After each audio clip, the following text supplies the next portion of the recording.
Good afternoon. I'm Josie Briggs. I'm editor-in-chief of the Journal of the American Society of Nephrology. Today I want to tell you about two, we think, important papers that are published in the June issue of our journal.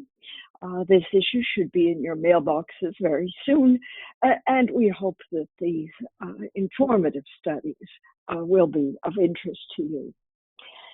This is, of course, COVID time, and the reports around the world have left us all with a clear understanding that this disease has been particularly hard on our patients. In this issue of JASN, we publish a study by Weinhandel et al. That looks at population-level data that provides us a quantitative measure of the impact of the pandemic on the renal patient, particularly the renal replacement therapy patient. It's a retrospective analysis of data from the Center for Medicare and Medicaid Services and has only U.S. data. The authors found that the adjusted relative rates of death during the epidemiologic weeks of 13 to 27 of the pandemic were 17% higher on patients undergoing dialysis.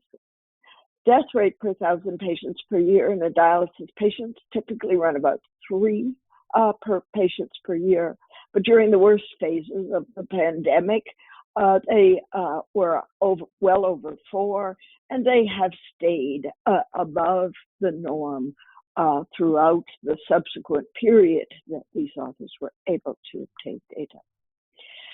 They also found that death rates in the transplant patient are quite a bit lower. They're well under 1 per patient per 1,000 per year, but even in the transplant population, there was a rise in the death rate during the worst weeks of the pandemic, although transplant death rates now are very close to the baseline rates.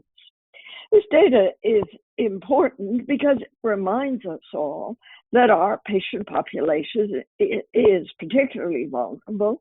It has been a factor in increasing vaccine availability, which it's been made increased vaccine stocks have been set aside and made available to the dialysis population. And it's a reminder to help our patients understand the value of this important intervention to stop the pandemic. So these are important data and an important reminder of the burden of this pandemic on the renal patient. And they lead me to the next topic, which is a paper by Layden et al. That looks at advanced care planning for patients with chronic kidney disease. We all know that advanced care planning is critical to patient-centered care. And we've all become aware as nephrologists that our patients, older patients with advanced chronic kidney disease, are in fact often not discussing their end-of-life wishes with their kidney clinicians.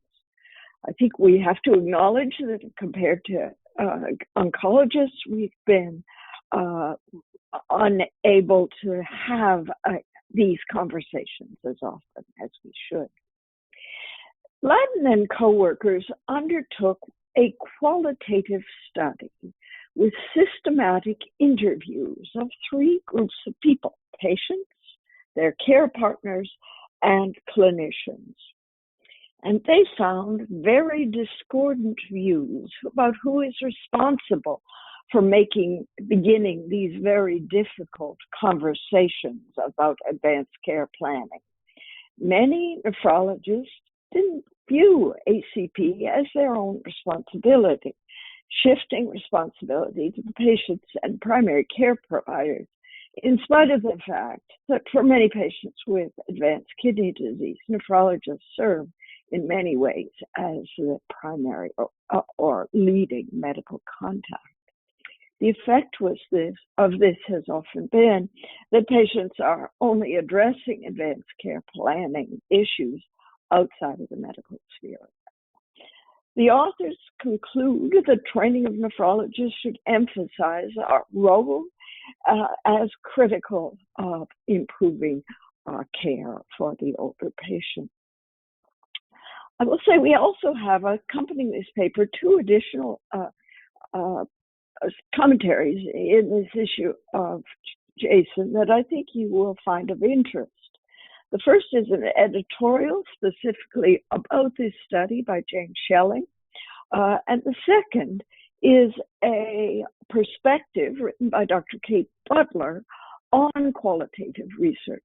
The methods of qualitative research are not familiar to many of our readers, but in fact, qualitative research is a discipline of its own, with standards for systematically collecting information by structured interviews and structured analysis of responses to increase the generalizability and reduce the subjectivity that goes into some of these difficult questions.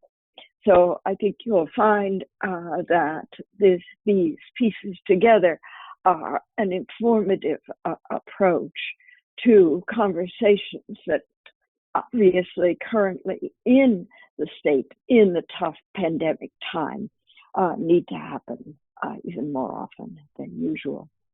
So thank you for your work. I hope you find these tough discussions and discussion of the issues in this month's JASN to be informative to you and helpful to your own work in this area. Thank you very much. This podcast is copyrighted by the American Society of Nephrology, all rights reserved. All content in this podcast is for informational purposes only and is not intended to be medical advice. This podcast should not be used in a medical emergency or for the diagnosis or treatment of any medical condition. Please consult your doctor or other qualified healthcare provider if you have any questions about any medical condition, or before taking any drug, changing your diet, or commencing or discontinuing any course of treatment. Thank you for listening to this podcast from the American Society of Nephrology.